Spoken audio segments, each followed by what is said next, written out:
6:06, welcome to Sport Talk and the First Tee Golf Hour with co-host Mike Jenkins, Cowboy Joe, and the Doctor, brought to you by Summit Physical Therapy. Mike, welcome aboard again. Thank you. Glad to be here. Going to be exciting. Dottie Pepper will be coming up shortly, but first, Joe, our 3 and Out, brought to you by GNS Collision Center. You know who they are. Justin Sneed, Tommy Granert, John Van Slyke, he's the manager out there. All of those are great guys. Really know what they're doing. They do have a new state-of-the-art collision center, and it's the most technically advanced center in Chattanooga. You can find them at 6041 International Drive, right in the middle of Chattanooga's auto sales district, just off Highway 153 and Shallowford Road. They do work with all insurance companies. Walk-ins are always welcome, so don't forget. Whether it's a scratch, dent, or major collision repair, GNS Collision Center is your quality solution. 423-490-4351. That phone number, once again, 423-490-4351. GNS Collision Center, the ultimate solution in quality collision repair. Of course, this being the golf hour, we always have all golf clips. And we're going to start it off with the holder, or the wearer, I guess, of the 2013 Masters jacket, the green jacket, as famous as it is. Mr. Adam Scott here, he just talks about that winning putt. I could hardly see the green in the darkness. I was struggling to read it, so I gave Steve the call over. And I don't get him to read too many putts because I felt like I was reading good. And I said, do you think it's just more than a cup? And he said, it's at least 2 cups. It's going to break more than you think. I said, I'm good with that. He was my eyes on that putt. Dead on the money as far as the read and the speed, too. Yeah, and the most interesting thing about that comment was I don't get him to read too many putts. I think that's pretty neat that he does most of it himself. You think Stevie is one of the I don't know if I say what the best out there, but definitely got to be one of them. He's had good bosses, I can tell you that. I definitely think there's somewhere out there that Stevie's taking full credit for that win. There's going to be a bug somewhere. Depends on how many beers he's hoisted. I'll tell you that. Our next clip comes from, yes, the Tiger Woods, and here he's just talking about the opportunities he had. Certainly had a chance. If I would have posted a number today, I was right there. I was 4 back starting out the day, and thought I really played well this week, and I made my share of putts as well. I told my wife, Rita, 65 will do it if somehow he can get there. And that's exactly what his number was that he thought would win it. Doc, I got to say very quickly that my view of Tiger went up significantly last weekend. I thought that whole rules thing he handled beautifully. I love the way he handled that comment. You didn't hear him make any reference to that. You didn't hear him make any reference to other things. And we can talk about that more in detail later. And we will. But I came away a bigger Tiger fan than I was before last weekend. Speaking of the whole 2-stroke penalty that occurred actually on Friday, but it wasn't given till Saturday morning, I believe, or Friday night. They called him in on Saturday morning. Saturday morning. Well, this is Fred Ridley. He is on the Masters Rules Committee, and here he talks about how he feels that they made the right decision. I mean, there's no question that Tiger should be penalized, so that's not the issue. The issue is what should we do in imposing that penalty, and I'm pleased that the governing bodies and the tours are in agreement with our decision. So I think, does it set precedent? I mean, I hope it sets good precedent because I think it was a good decision. It was. I don't think there's any question it was, especially given that they looked at it the night before Tiger ever signed the scorecard, and they made a decision as the committee that there was no violation. He did not need to be talked to. They let him sign the scorecard. There's no way they can come back after that and say, well, since you signed the wrong scorecard, we're going to disqualify Now, in your opinion, Mike, and we've talked about this at length this week, do you think he knew the rule? Yeah, but here's what happened. And it all has to do with the way us golfers talk, but on a ball going into a hazard. We all talk about you get to back up as far as you want from the point where the ball crossed the hazard. The problem is that's not what the rule says. The rule says from where the ball last crossed the hazard. There was the problem. And with Tiger, that happened to be to the left of what he was thinking. He just wasn't thinking about the fact that it went into a different spot than it crossed originally. It crossed it. And then twice. Twice. Right. And but we all say it. he was under the gun. He was just thinking, okay, I'm going to hit this same shot again. If he had hit the ball directly in the water, him backing up 2 steps was perfectly legit. That would have been fine. That's all he was thinking. And then I guarantee you when they said to him in that room, Tiger, tell us what you did. And he said, well, I backed up 2 steps on my line, because that's the phrase we all use. And they went, well, that's the problem. That's not your line. Your line was over to the left. And he immediately went, oh, crap, you're right. And that's the way that conversation went. So what, I need 2 strokes. Right. What I got out of the whole deal with that penalty given to Tiger is clarification about that rule. And it comes up more than you think. Yeah, it's just none of us ever say last crossed. I mean, it's in the rule book. It says it. We just never use that phrase. And he's not the first person that's taken a bad drop. I mean, it's and the rule very specifically states there's no words about being disqualified. It's a 2-stroke penalty. And so what they did was exactly what they should have done. You didn't hear him whining about it. You didn't hear him complaining about it. What was really interesting to me from Tiger, because I have bashed him before for some of his interviews, was he didn't blame the interview. The interview is what got him in trouble. Was when he said, I backed up 2 steps. That's when the flags went off. And he didn't come back and say, well, I wish I'd never talked to that person. And he gave better interviews this weekend than I've ever heard him. He smiled more on that last interview than I've ever seen him smile or be engaged after not winning. He didn't mention, if I hadn't had that penalty, I could have been in a different position. I just think he could not have handled the situation any better. And he's putting too well not to contend in every major. And I think he'll probably win 1. Heck, he might win 3. I don't know. Stay away from the penalties. Break time? Yes, sir. We'll be back. How soon before we talk to Dottie Pepper Joe? Should be whenever we get back. Let's do it, brother.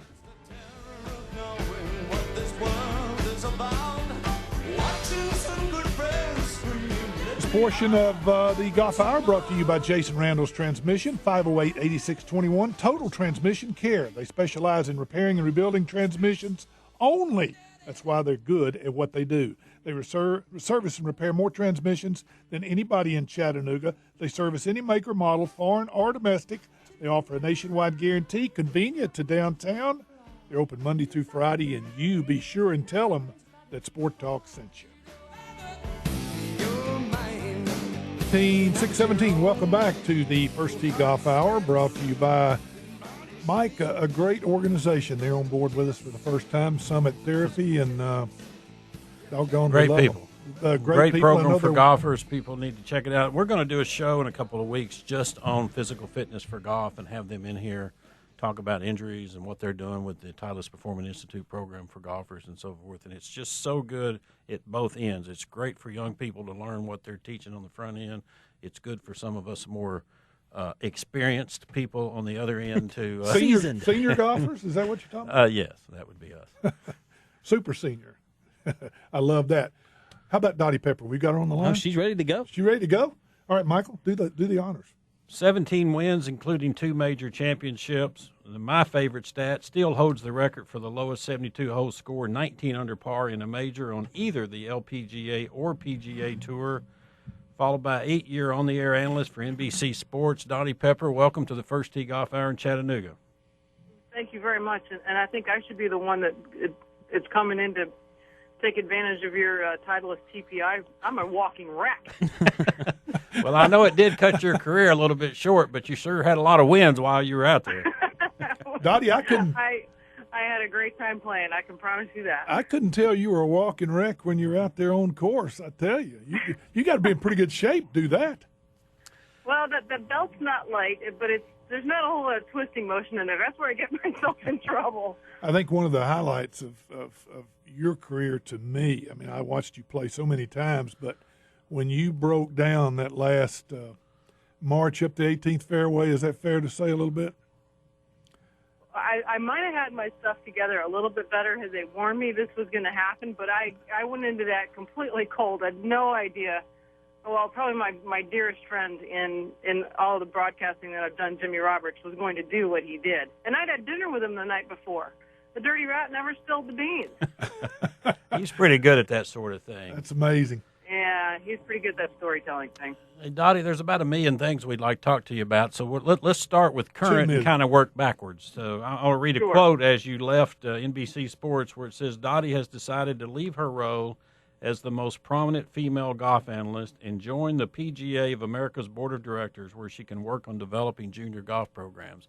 And I know you're doing a lot of things in that, including writing a series of children's book. So tell us about Bogey and your mascot, Bogey the mascot. Well, the whole concept of Bogey, and I guess the philosophy around him, is to become a friendly face in what's sometimes a pretty scary golf world. I mean, it's not an easy game, and I think that alone chases a lot of people away, and chases kids away, because let's look at it. It might be easier to get some positive feedback from hitting a baseball or hitting a tennis ball, or playing lacrosse or whatever it might be. Golf has its work cut out for it, just because it's kind of hard. So the goal is to put a fresh, friendly face on golf for not only kids but their families as well. And Bogey's really kind of the underdog of all-time story. He is a range ball with this big old red stripe around his belly, and he wants to play the PGA Tour. And he's the third, I think. So he's got he is. That's when I saw that, I went, wonder what his father was like. I got to see this guy. Well, that gives us actually an opportunity to blend what we wanted into this whole series, because there was actually a Colonel Bogey way back in the UK. So we're going to be able to blend a lot of life lessons into this little guy's story, but also history and some math and some science, and really hopefully turn it into a learning curriculum that will be able to cross lots of boundaries. Dottie, how long has this project been on your mind? I mean, when did it first come about? It came about to me a couple of days after Rory McIlroy set the world on fire at Congressional, so June of 2011. And we've all jumped in with both feet, and really excited that the mascot, along with a lot of other things that the PGA of America is doing junior golf-wise, are going to be highlighted next Tuesday on Golf Channel's Morning Drive. It looks like it's going to be in the 8 o'clock Eastern hour. Lead that off, and I'll stay for the whole hour. But we're going to really do some cool things about letting people know about the programs that are out there, Junior League and Junior Academy, what we've got going on at Drive, Chip, and Putt that was announced last week. And just a really good time for kids and their families as they're looking forward to summer plans and camps and all that, to just be aware of all the cool things that are out there for them to do. You know, that Junior Golf League, now Chattanooga has jumped into that in a big way, including we're putting in a team for the first tee. That's really, really a neat concept that the PGA has come up with, because it's almost, to me, like it's like Little League Baseball, except it's for golf. That is exactly right. Kids with their jerseys on. Oh. You don't have to be an excellent player to be involved. That kind of breaks down that, oh my gosh, I'm not good enough to play sort of barrier. And it gives them a chance to hang out with their friends and have a good time. And it also, from the PGA professional standpoint, it drives revenue back to their sites, their food and beverage, everything that is all about a club, a facility, benefits by having these kids around. And just like a baseball team, the kids don't have to play the entire time. You can substitute them in and out. So if you've got a kid that can only go 1 or 2 holes, this is a way to get them started. And it's just a great concept. It is, and it really takes away that stigma of, I'm not the rock star kid on the team, but I can still play. I can be the one that holds the putt for the birdie on the last hole. I may not have hit another shot that they used, but I made the putt to win. Now, the Drive, Chip, and Putt contest, this is the one that somebody's going to end up, or maybe several people are going to end up at Augusta next year? There'll be close to 80 kids at Augusta on Sunday prior to the Masters. Really? Competing in the national finals, and boys and girls in age groups. And it's going to be a really, really cool thing. The deadline, and really important for people to know that the deadline for sign-up, and it is free, is this coming April 30th. So we're inside 2 weeks. Very easy at drivechipandputt.com. Takes 2 seconds to go ahead and fill it out. Now, there's only 11 sites nationwide, because the goal is to roll it out and roll it out right. And then hopefully next year, we're in a lot more sites. But you're going to have a lot of kids and families on site with what they estimate to be about 5,000 spectators next year, patrons, at Augusta National for Sunday's final championship.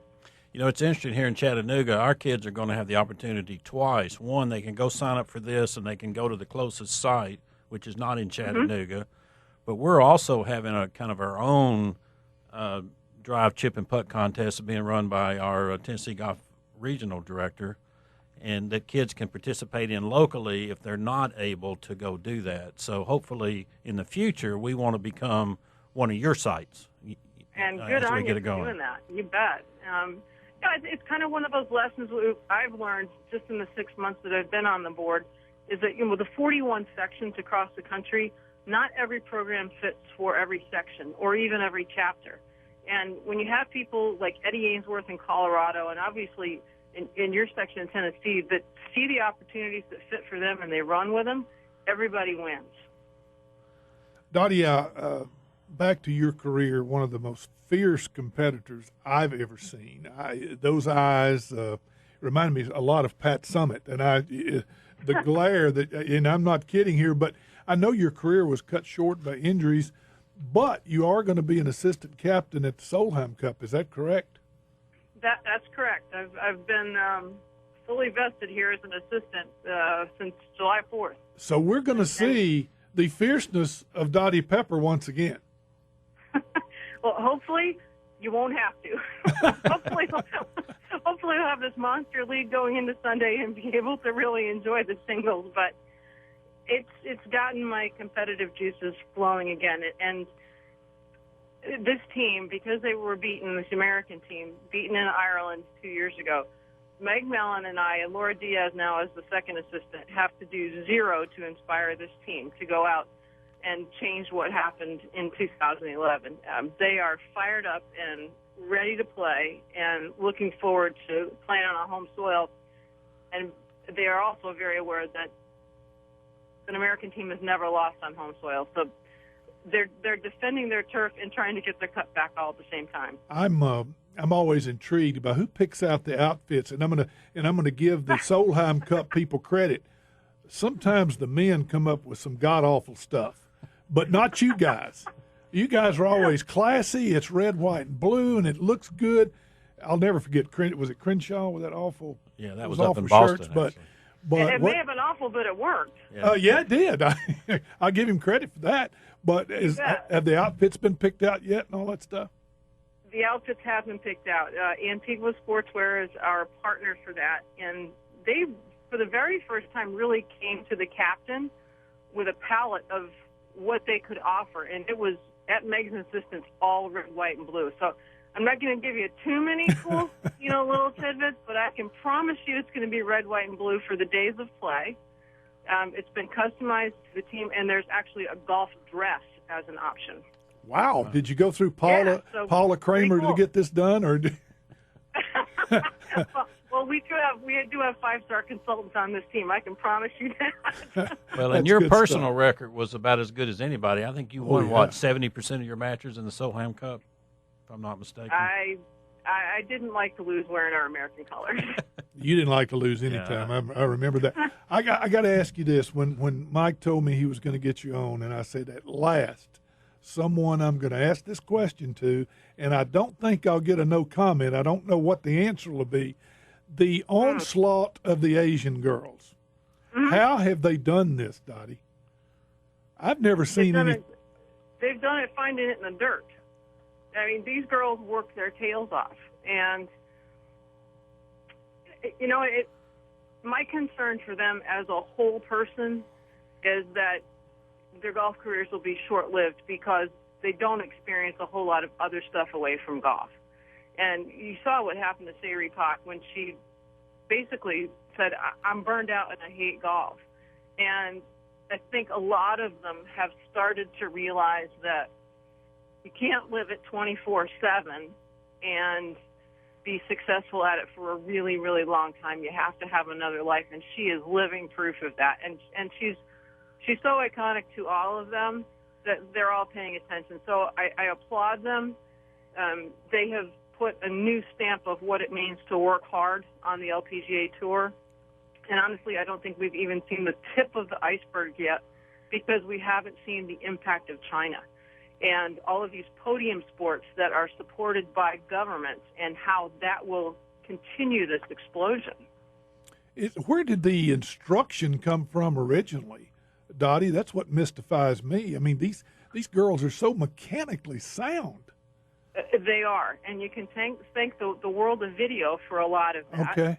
But you can also thank, well, teachers like David Ledbetter, who have had great teachers here in this country that have gone to Korea knowing that there was this incredible opportunity.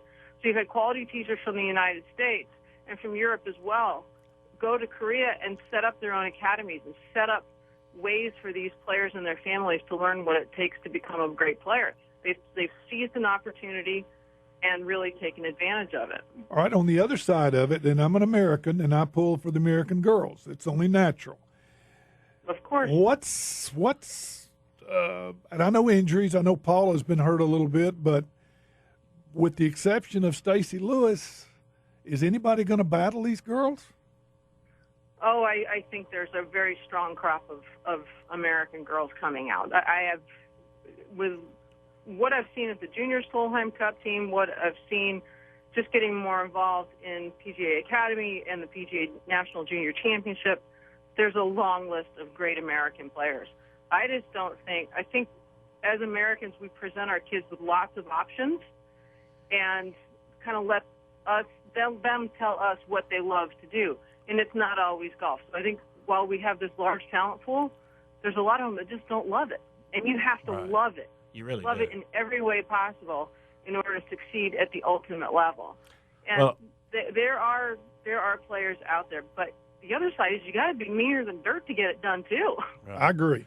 And Dottie, along those lines, you know that one of the reasons I started stalking you to see if I could get you on the show was because of a comment that you made in a article I was reading in January, where you were asked about potential future LPGA stars, and you specifically mentioned Chattanooga's Brooke Pancake, which certainly we agree with you on that, but we just would love to hear some of your comments about what you see in Brooke and before you her answer potential. That, Mike thinks he taught her something is what this deal's all about. No, I take no credit there. I'm going to ask you the question. What did you teach her? I didn't teach her anything. He didn't teach her anything. I know her grandfather, but I don't really know her, so I can't take any credit there.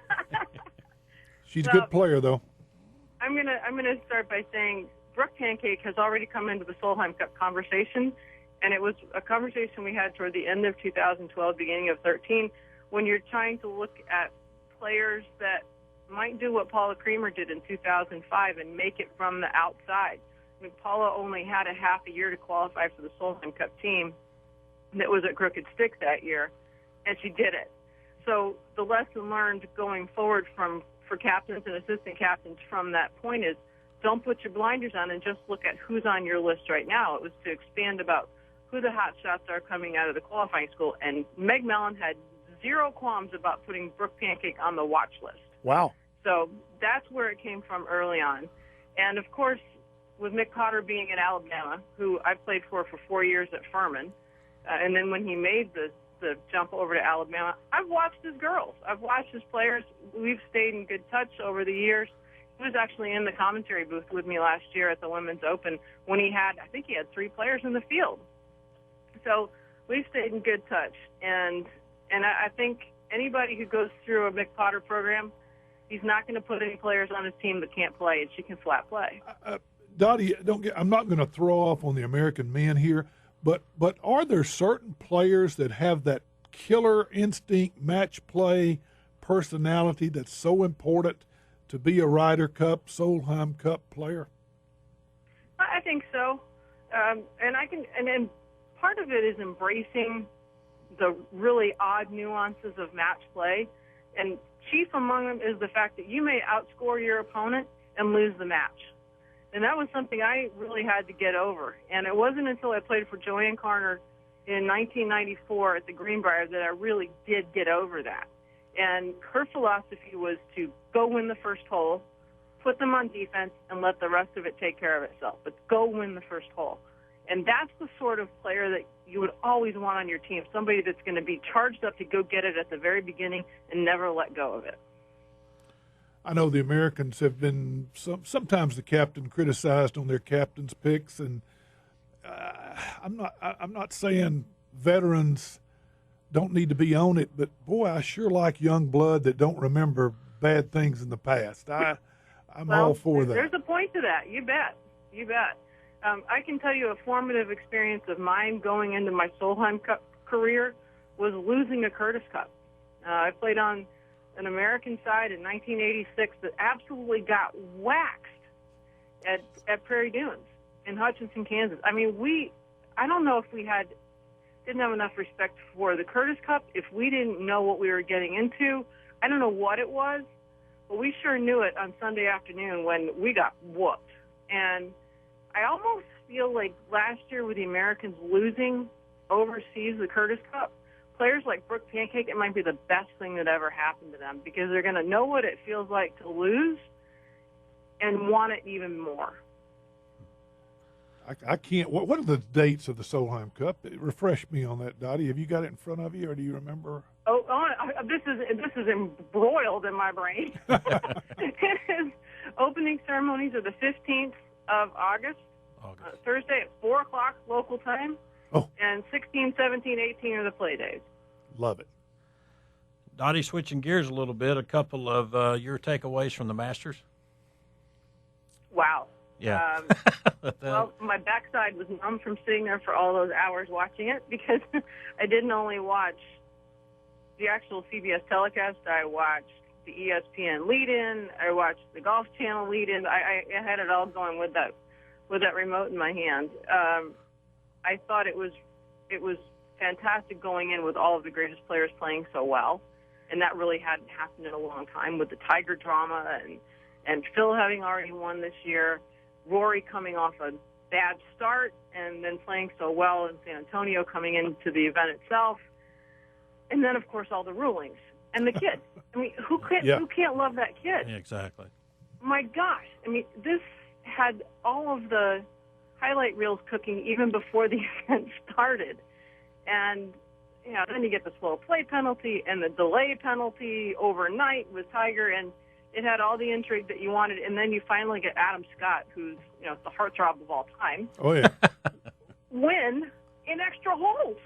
You kind of can't make all that stuff up. And I know we're going to a break here, and we asked this question of a couple of guys. That back nine, I don't know how lucky they got in the design. I don't know what it is, but it never fails to deliver high drama, ever. It doesn't. And there were a few years if you look back over 2007, 8, 9, where the golf course got so difficult and so dry that you didn't hear the roars that you've heard over the last couple of years. And I so commend the committee and Augusta National for letting that happen again. Some hole locations you can get to while they're still traditional. It let the drama build, and there's no better piece of land, just the topography of it, to let roars build, and then you hear it on the television, so it makes everybody else excited. Oh, it does. Dottie, we would like to talk to you some more about your own career. Could you possibly hang on during a break and continue the conversation, or do you need to go somewhere? I can do that. No, I'm good. I'm home. Okay. Oh, good. Thank you, Dottie. Just hang on with us. We'll be right back. Don't go away with Dottie Pepper. Great interview.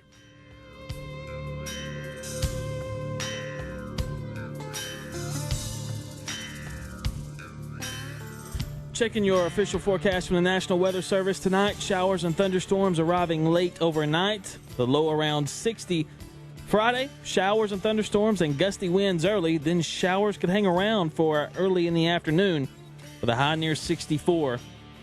Thanks to the great sponsors of the Golf Hour, Summit Physical Therapy, injury prevention programs, sport-specific rehabilitation, and all your physical therapy needs. Summit Physical Therapy, 842-9322. Once again, Summit Physical Therapy, 842-9322. More Golf Hour coming back.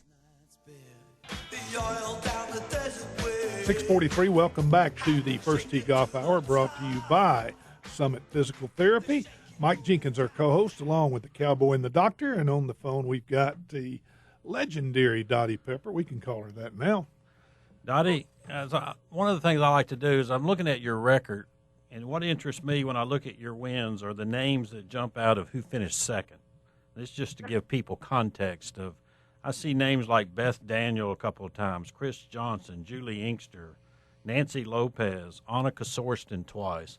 That's some pretty good competition that you were beating up on there for about 11 years. Well, I played at what many call the highlight of the LPGA's competitive. And I'll tell you a story about how old I actually am. my first Dyna, Craft Nabisco, whatever you call it now, I was paired with Louise Suggs. You're kidding. Really? No. Wow. I had Louise Suggs and Sherry Turner were in my first 2-day grouping at the 1988 Craft Nabisco. It was the Dyna Shore at the time.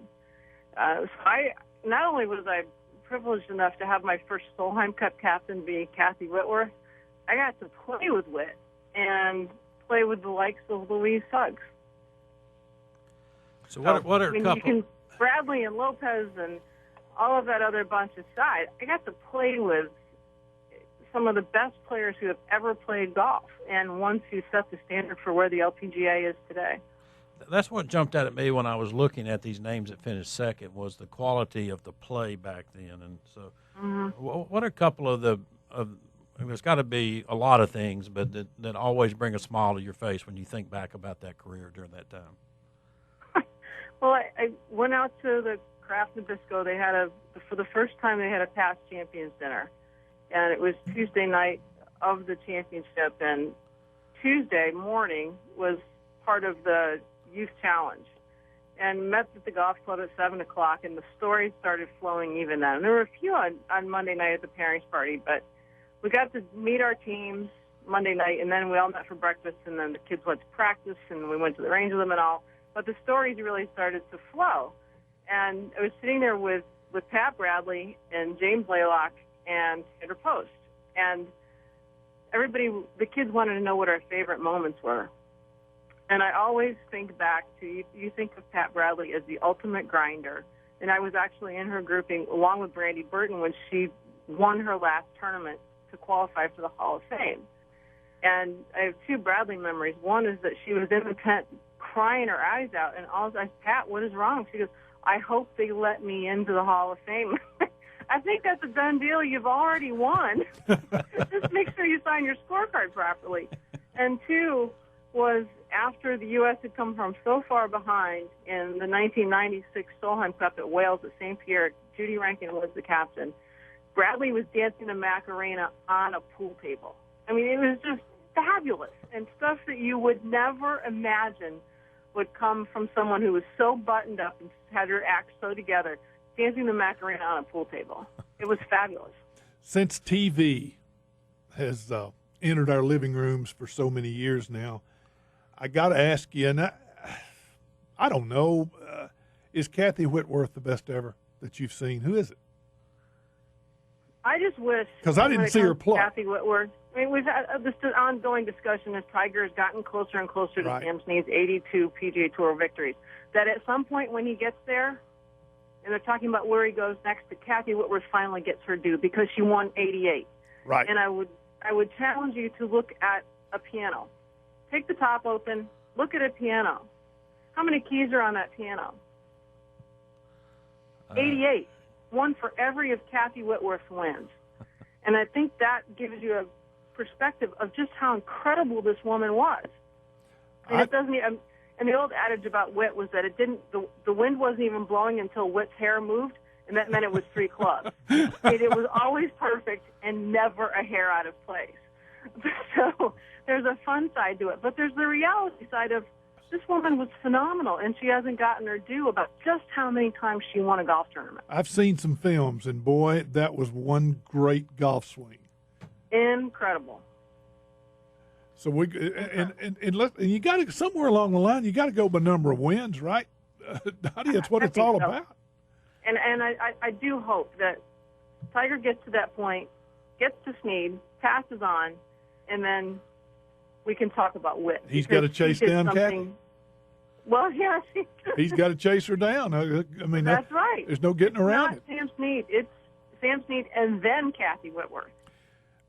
Any talk ever of a President's Cup-like deal with the Asian players and the rest of the world with the LPGA? It's going to happen. It will happen starting in 14 at Caves Valley. It was announced back in January. And it's kind of a blend, I would call it, of the Olympic formula. It's a new format, isn't it? It's a completely new format and a new tournament, yep. And it's going to be held first at Caves Valley and then at Rich Harvest Farms, where the 2009 Solheim Cup was. So it'll be biannual. Was captain. It'll be biannual, is that right? It'll be biannual, Dottie, every 2 years? It will be, yes, that's right. Good and stuff. It's going to take the best of a lot of countries and put them in a match play point sort of combination. So you're going to get sort of the best of the President's Cup and the Solheim Cup and the Ryder Cup all in the same really great place. Love it. Yeah. More golf, the better. More golf, the better, and the more. I still kind of like the way the Masters goes at it, where they sort of limit coverage, because I think it makes you want more. I actually like that too. I know a lot of people complain about it, but I like it. You want it more. I can't stand it. I get on the internet and I get on this. I said, "What's going on at 8:35?" I got to see it. True. Man, I can't stand it. Well, I have to ask everybody's favorite subject. Where are you on the long putter debate? Oh, here we go. Wow. Okay. I have two thoughts on this, and granted, I'm on the PGA of America board. I'm full disclosure here. We're going transparent. But I think the PGA of America is right, and I think the PGA Tour is right, and I come at it from two different sides. And one, I come at it from the definition of a stroke. And to me, the argument that was made by the USGA and the RNA is not bulletproof.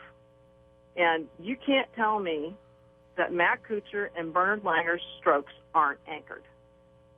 So I kind of shoot that hole in the argument to begin with. And secondly, are we really looking out for the best interests of all of golf worldwide if we focus on now the fact that there has been 4 of the last 6 major champions that have won with an anchored stroke? Okay, this has been out there for a while, but it never came to the forefront. And it was actually said by Mike Davis that it was okay 18 months prior to them coming out and doing this complete flip. I just don't think it does the whole game of golf any good. We need to address things like slow play if we're really going to help golf. No question. This anchored thing is something so small in the big scope that we've got a golf ball that's hotter than a 45 combined with all of this great technology for clubs. But bigger than all of that is slow play. See, I would like to see them compromise. I know they say, well, we're worried about where it's going to go, then there's going to be anchored chipping and so forth. So my solution is ban it and then grandfather putters in and say, look, we already let putters go, so you can anchor those, but you're not anchoring anything else. They can save face and they can put a rule in. That's one way to look at it. I would throw this other option out to you. Look at what they did with the Grooves rule that came out, was it 4 years ago? There you go. It was basically a grandfathered situation, too, where for the professionals, here's this line. And for the rest of the golf world, there's another line. So it becomes basically a grandfathered situation. You have this hard, fast line in 2016 for the professional golfers, and then you have this other line for everyone else. And when has that not been a good enough standard for the USGA and RNA? It's been proven over time that they've taken that sort of input and come down with that sort of decision. Dottie Pepper, it's been fun. Yeah, thank you so much. This has been great. I probably got myself in a whole world of trouble, but that's nothing new. No. We'll keep our mouths shut. Yeah, we won't tell anybody you were here. Thank you, Dottie. Have great fun. I can't wait for the sequel to the book. There is going to be one, right? Yeah, I've already read this book to my grandson. I need another one, Dottie. Let's keep them coming. Come on. We've got it coming, and I'm going to give you a little hint. We're going to talk about a hot-button subject in schools, and that's bullying. Oh, good. Wow, here we go. Thank you, Dottie Pepper. Thank you very much. You're welcome. Thank you, guys. All right, quick break. We got to get out of here. Are we coming back, Joe, or are we? Yeah, we'll come back. All right, buddy.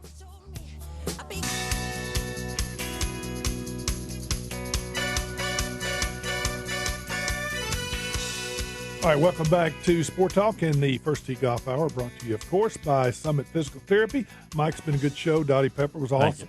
Give a quick shout out to Jeff Sherrill, Yeah, the Furman Flash, who introduced me to Dottie. He was at Furman at the same time she was, and made all that possible. Good job. Thank and, you, Jeff. Thank you, Jeff. That was really good. Next week, the legendary The King, Arnold Palmer. Arnold Palmer.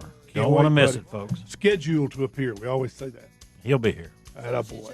Thanks, everybody, for listening. Joe, see you tomorrow, buddy. Thanks, guys. All right, buddy.